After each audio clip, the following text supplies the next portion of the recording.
آپ کی اتنی بے بسی، اس شدت گریہ کی وجہ کیا ہے؟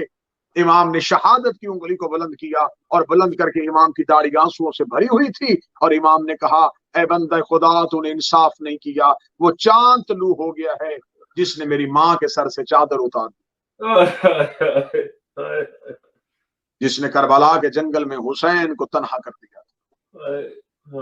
یقیناً یہ محرم کا چاند ہم سے مطالبہ کرتا ہے کہ کریم کربلا کو ویسے رویا جائے جیسے رونے کا حق، بے شک، کیونکہ یہ ماں کی حسرت ہے کہ میرے لال کو کسی نے رویا نہیں تھا۔ 3 دن کا بھوکے اور پیاسے جسے کربلا کے جنگل میں ذبح کر دیا گیا تھا، آج پوری دنیا میں حسین کا نام لینے والے، حسین کے عاشق اپنے بدنوں کو کاٹتے ہوئے کہہ رہے ہیں کاش ہم کربلا میں ہوتے۔ یقیناً جس مولا کی بارگاہ میں ہم یہ 10 دن کی مجالس ہدیہ کریں گے وہ میرا مولا وارث ہے پرسے کا، بے شک، وہ میرا مولا اس دور کا حسین ابن علی ہے، بے شک، جیسے اس حسین کو تنہا کیا تھا اس حسین کو بھی تنہا کیا۔ امام زمان کی عزاداری اور امام زمان کا گریہ کتابیں بھری پڑی جس میں لکھا ہوا آج بھی آپ کربلا میں جائیں تو ایک مقام مخصوص ہے امام صاحب العصر والزمان، باب سدرہ سے سیدھے جائیں تو مسجد بنی ہوئی ہے، اس مسجد کو مسجد امام زمان کہتے ہیں، اس مقام کو مقام صاحب العصر والزمان کہتے ہیں۔ آج بھی کتابیں کہتی ہیں کہ امام صاحب العصر والزمان جب کربلا میں جاتے ہیں تو سر سے امامہ اتار کے قبر حسین کی طرف روتے ہوئے جاتے ہیں اور چیخ چیخ کے کہہ رہے ہوتے ہائے میرے جد حسین، کاش آپ پانی نہ بند کیا ہوتا، کاش امت آپ کے حق کو تسلیم کر لیتی، کاش امت آپ کے بابا علی کی ولایت کو تسلیم کر لیتی، کاش امت آپ کی ماں کے حق کو تسلیم کر لیتی۔ روتے بھی جاتے ہیں اور قبر حسین کی زیارت کے لیے جاتے ہیں۔ آج بھی ہم جہاں پرسہ دینے کی غرض سے آتے ہیں ہمارے وقت کا امام ہم سے پرسہ لینے کے لیے آتا ہے، کیونکہ یہ ذکر لاوارث نہیں ہے، اس ذکر کا وارث امام زمان کی صورت میں موجود ہے۔ امام زمان آج بھی پرسہ لینے کی خاطر عزاداروں کے بارگاہوں میں پہنچتے ہیں، جلوسوں میں پہنچتے ہیں، کیونکہ یہ وہ وقت کا امام ہے جو آج بھی حقیقت سمجھتا ہے کہ حسین کے زخموں کی تعداد کتنی تھی، یہ جانتے ہیں کہ علی اکبر کے سینے کا زخم کتنا گہرا تھا۔ 40 سال خون نہ رونے والے سید السجاد کی غیرت کی قسم، وہ تو 40 سال خون رو کے چپ ہو گئے اور دنیا سے چلے گئے، یہ آج بھی پردہ غیبت میں لہو رو رہا اور خون رو رو کے میرے وقت کا امام قبضہ ذوالفقار پہ ہاتھ رکھ کے صرف اتنا کہہ رہا ہے میرے مالک مجھے اذن ظہور دے، میں دنیا سے جا کے پوچھوں علی کی بیٹیوں کا قصور کیا تھا، انہیں بازاروں میں کیوں پھرایا گیا، علی کی بیٹوں کو جنگلوں میں قتل کیوں کیا گیا۔ میرا مالک ہماری حاضری کو قبول و منظور فرمائے، سننے والے ناظرین کو، بیٹھے ہوئے حاضرین کو، منتظمین کو میرا مالک ان کی توفیقات خیر میں اضافہ فرمائے۔ ربنا تقبل منا انک انت السمیع آمین یا رب العالمین۔ لعنت اللہ علی القوم الظالمین وسيعلم الذین ظلموا یوم القیامہ۔ اللہ